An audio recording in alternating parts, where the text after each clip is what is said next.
Well, it's Wednesday, and you all know what that means. As you know, New Japan Pro Wrestling continues with more of the Super Junior Tag League.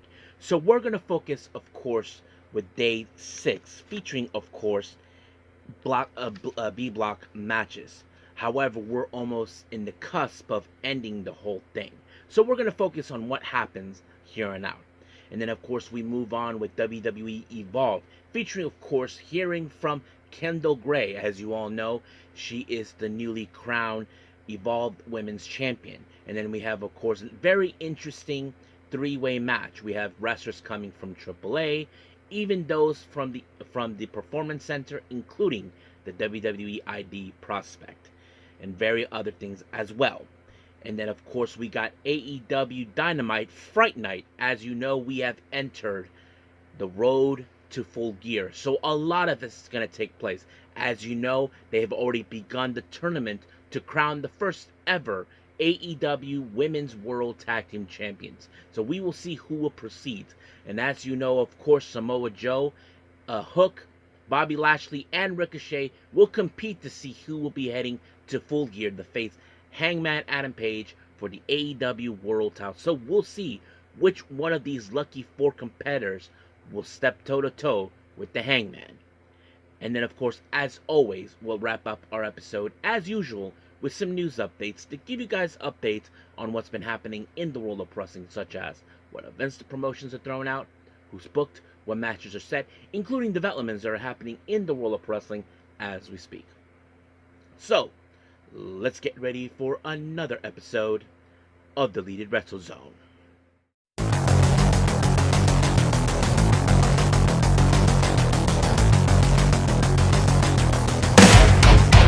Are you ready?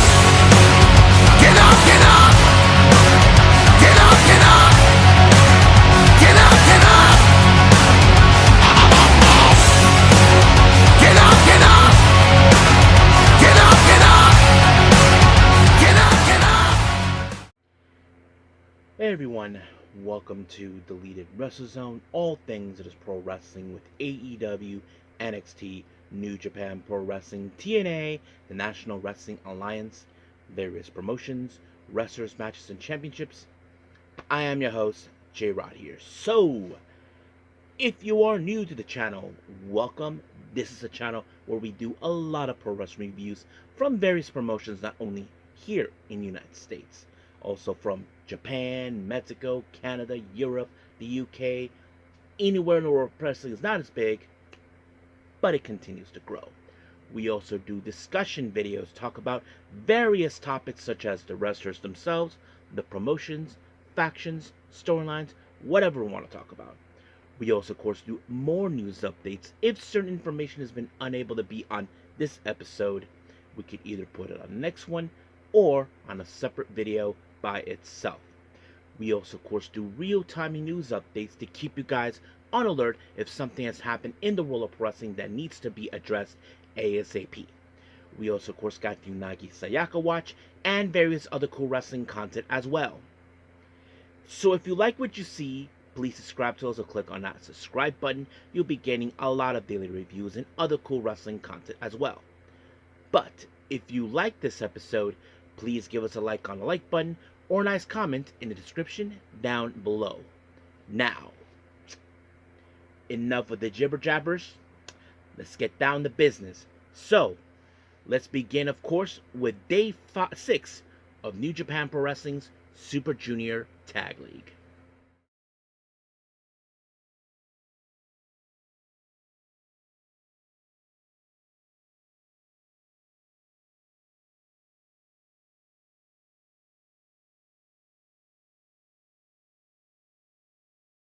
Alright, Super Junior Tag League. Now, as you all know, in the A block, we only have 2 teams that are currently undefeated. And that team is none other than, of course, the House of Losers, Show, and Doiki, which, of course, nobody wants. And, of course, the other team is Wado and Yo. That's going to be a tough. But, however, in this case, in the B block, that this is going to be a very interesting with just one team on the verge of that. Now, let's begin with the first match in the B block. We have the other members of the House of Losers, of course, Dick Togo and Yoshinobu Kanemaru, taking on Yuki Yoshioka and Kushida. Now, so far, these guys have been able to um, stay as long as possible, even though they have lost maybe 2 matches or so. But when it comes to the House of Losers, you know these idiots, these jerk monkeys, will do whatever it takes to win. But Kanemaru misfired when he spit whiskey mist onto Dick. Well, I'm not sorry for Dick; he deserved it. But he got his ass handed to him, and of course, um, Kushida applied the Texas Cloverleaf, and just like that, Dick had to tap out. So, you just tap out, boy. So that leaves, of course, with Yoshioka and Kushida with just 6 points. Ugh, excuse me. Anyway, moving on. Second match, we have Yamato and Tiger Mask. Now, so as you probably know, these guys have not even picked up their win at all.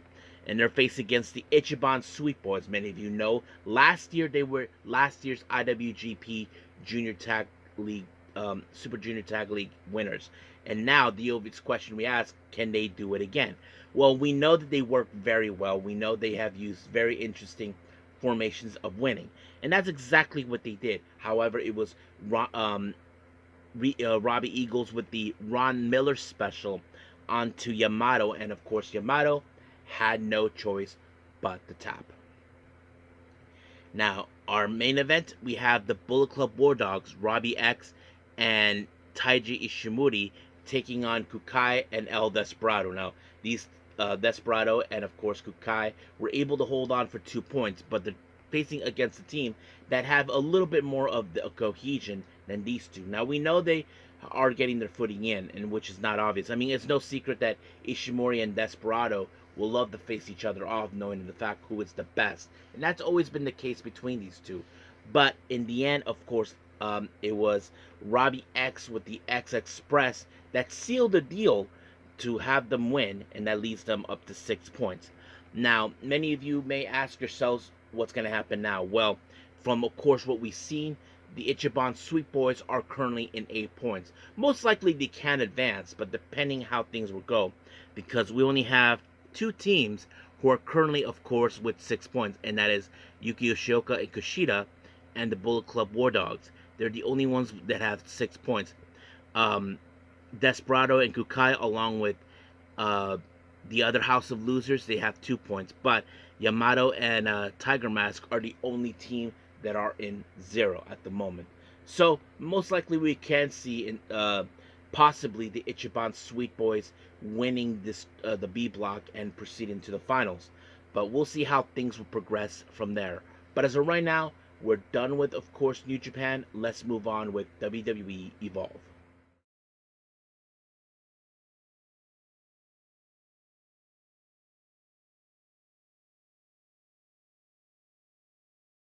Alright, WWE Evolve. Well, we opened up with Mason Holiday taking on Gentala. Now, I know some of you remember Gentala was just recently released from WWE not too long ago. Now, keep in mind, Evolve has already been pre-taped, so by the time, who knows how long it's been, they had these taped so far. I mean, maybe weeks in advance, I'm not sure, depending on how they operate over there. But yes, but nothing too special about this one. We know that Mason Holiday is determined to um, put on a little bit of growth in her wrestling craft, which is something that we know she can pull off. I mean, she's facing against someone who's a bit meaner, but not to mention attacking people in the back, and that's Gentala. But in the end, it was a jumping splash by Mason Holiday that picked up the win, and just like that, 1, 2, 3, it was over.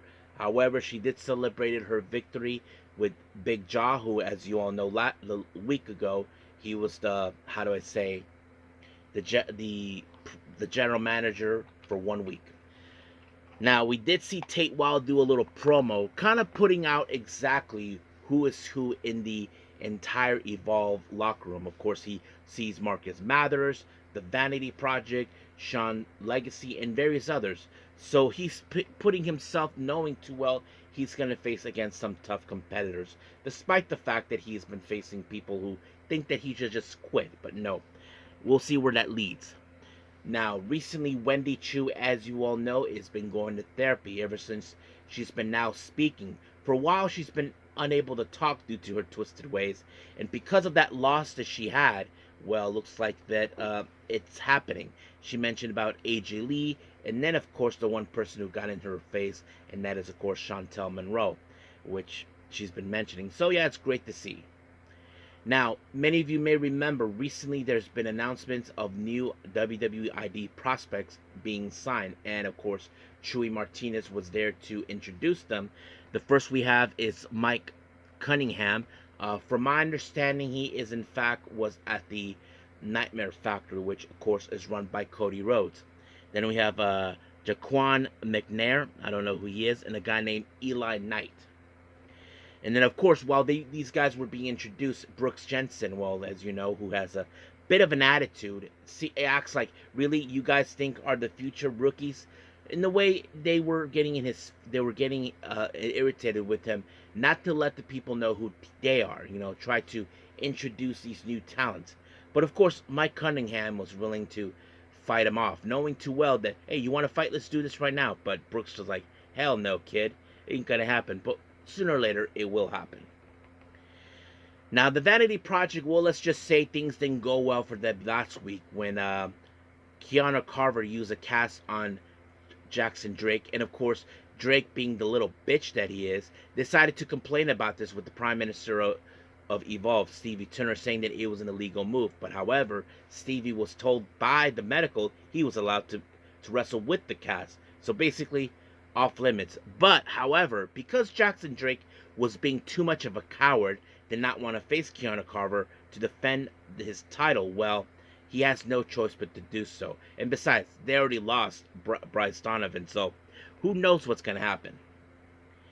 Now, we have a very special three-way. We have Tate Wild representing, of course, the WWE PC, then Laredo Kid of AAA, and, of course, Marcus Mather of the WWE Prospect. So you know how this proceeds.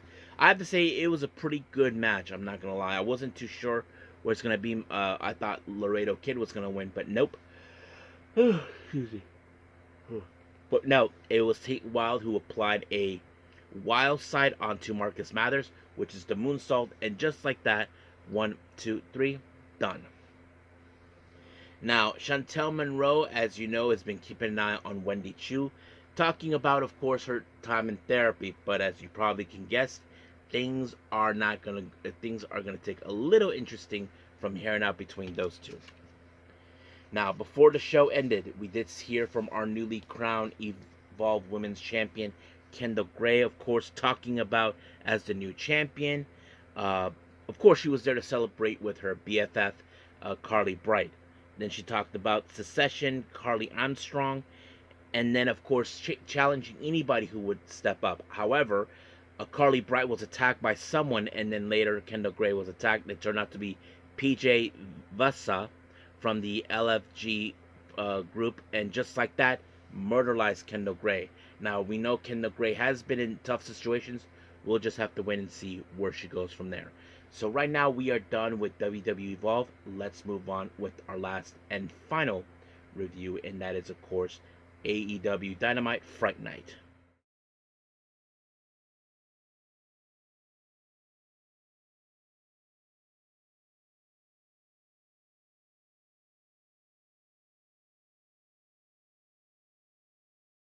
Okay, final review.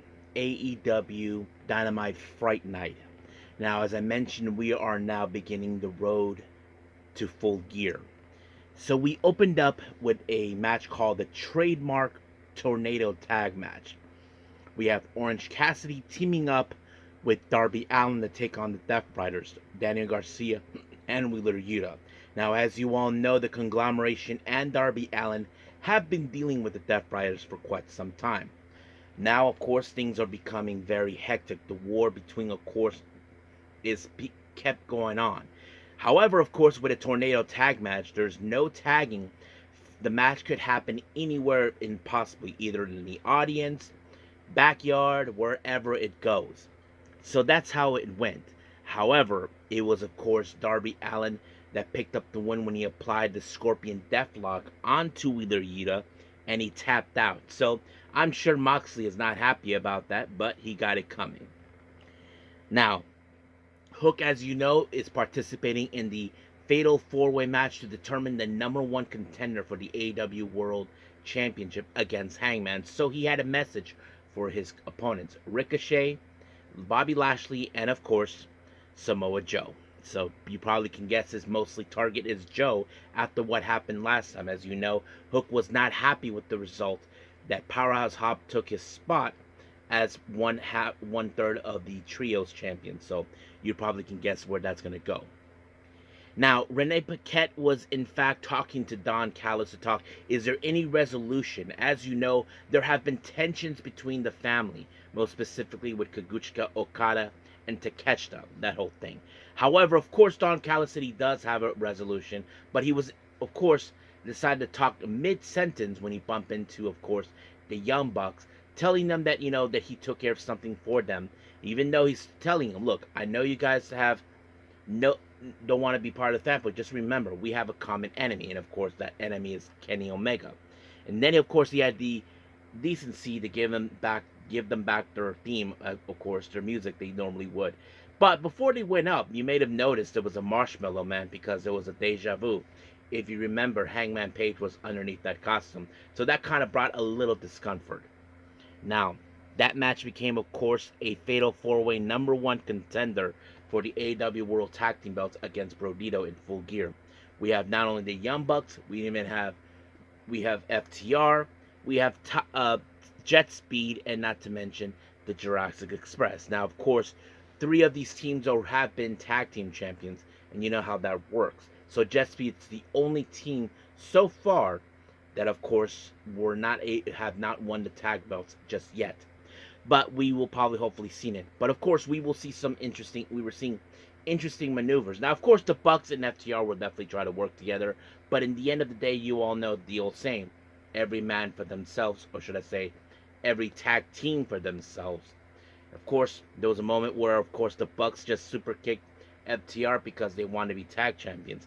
But in the end, we did see the Shattered Machine onto Kevin Knight, pinned by Dax Harwood, and just like that, FTR are the number one contenders, so that means they'll be facing Brodito real soon.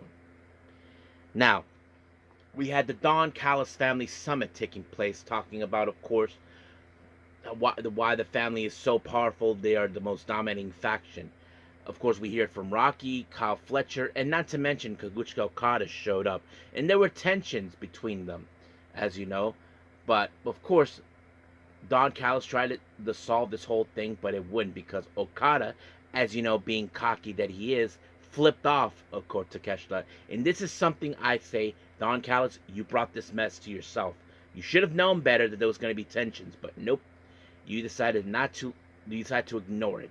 He thinks that he has everything controlled, but sooner or later, something has got to give. So we'll just have to wait and see what happens.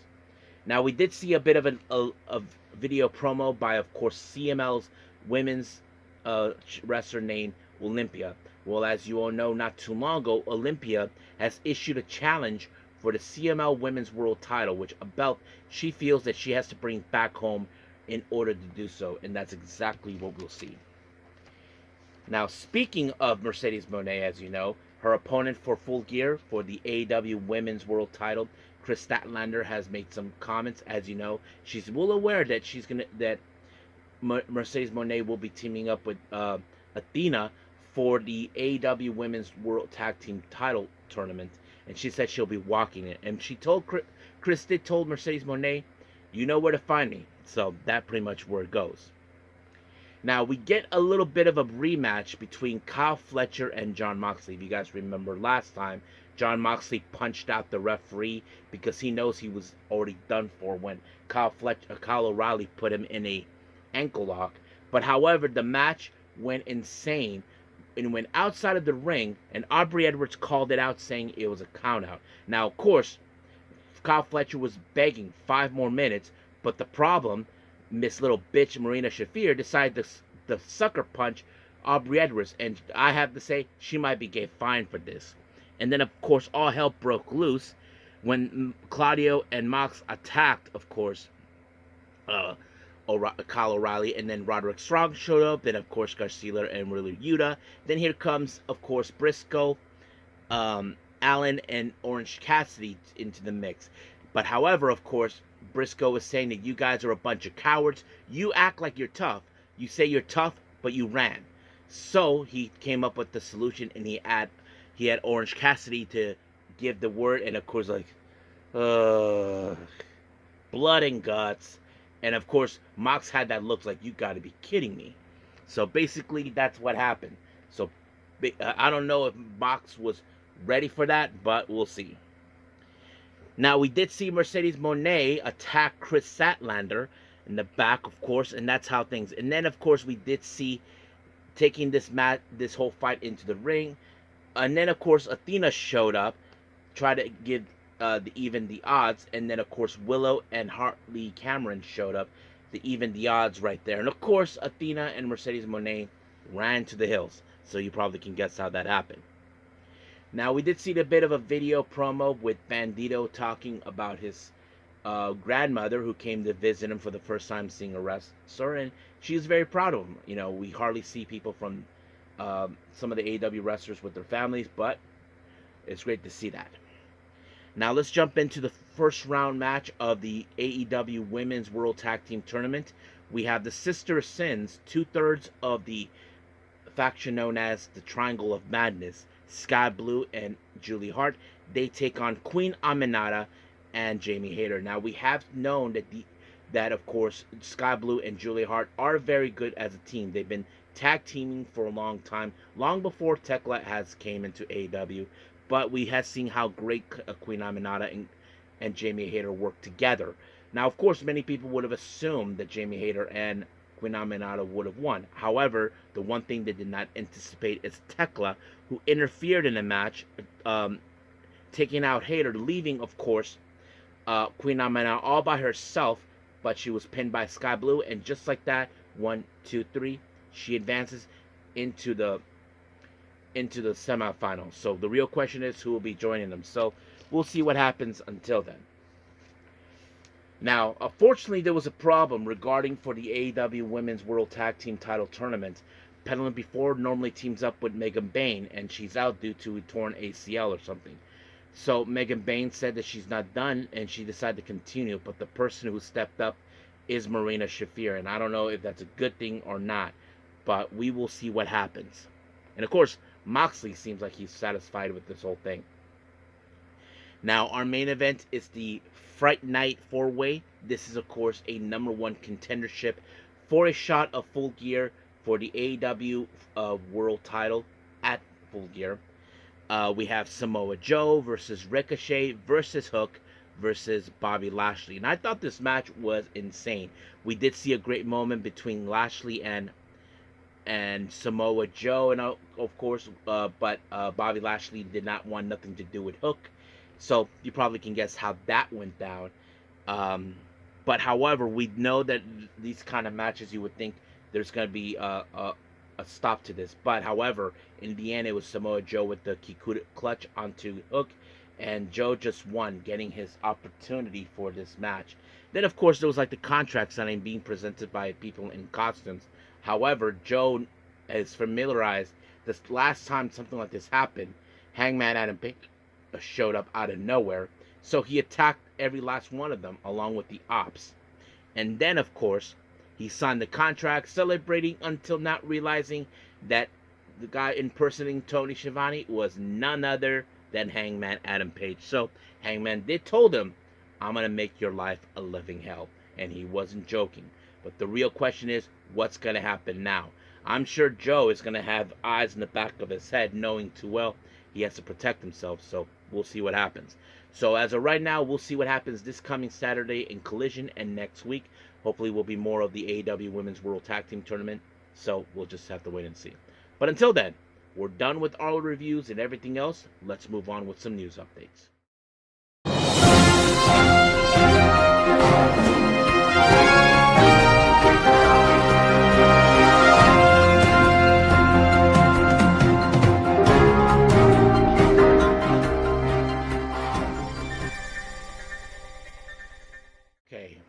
welcome to our news updates. So let's begin, as always, with upcoming events. We have two updates on that.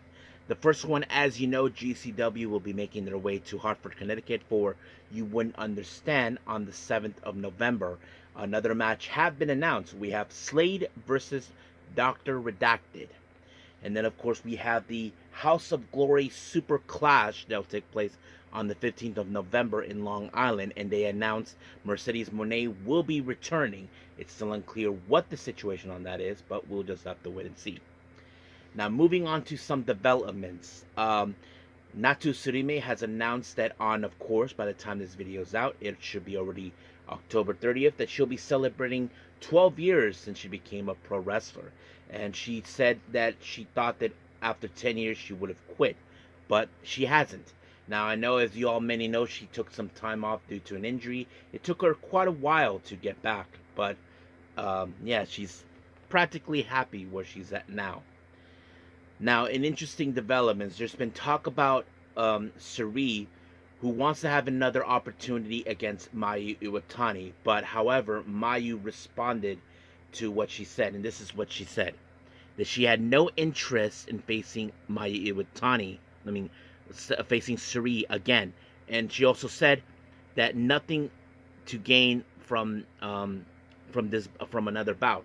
So she feels like, what's the point now with her, because, it doesn't make sense. I mean, look, Sareee was unable to defeat her when she was the IWGP Women's Champion, and now it's like she wants to challenge her for whatsoever. But we'll see. Now, recently, MARIGOLD, as you know, began after the Grand Destiny that they'll be doing another tour soon. Unfortunately, 3 wrestlers are going to be will be absent due to injuries. We have Utami Ayashida, Mai Sakurai, and Komomo Minami. So yes, all 3 of them. It's interesting to hear that Utami and Mai Sakurai, who were in fact our previous champions, Utami the former world champion, and Mai Sakurai the former United National Champion in MARIGOLD, are currently out. I'm not sure if the match that they had sustained any injuries, or any other match after that, but we'll see.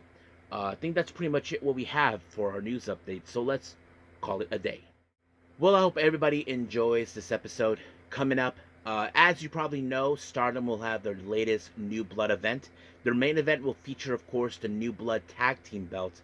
Hanako and Wakasu Yukiyama, members of EXV, also known as Rice or Bread, will defend their belts against Aya Sakura and Sayaka Kurata, members of Cosmic Angels, also known as Sakurata, which is a name that Tam Nakano gave them because there was a combined force. So we'll see what happens. And of course, New Japan will continue with more of the Super Junior Tag League. We have TNA and, of course, Ring of Honor. Now, I'm not sure if we will have a TNA show. The last 2 times, it was more after the Bound for Glory event. So we'll see how things. So fingers crossed on that, boys and girls. So yeah, that's pretty much it. So until then, I will see you guys in the next DWZ time. Same DWZ channel. I must bid all of you adieu. So, goodbye. And have a nice day. Bang.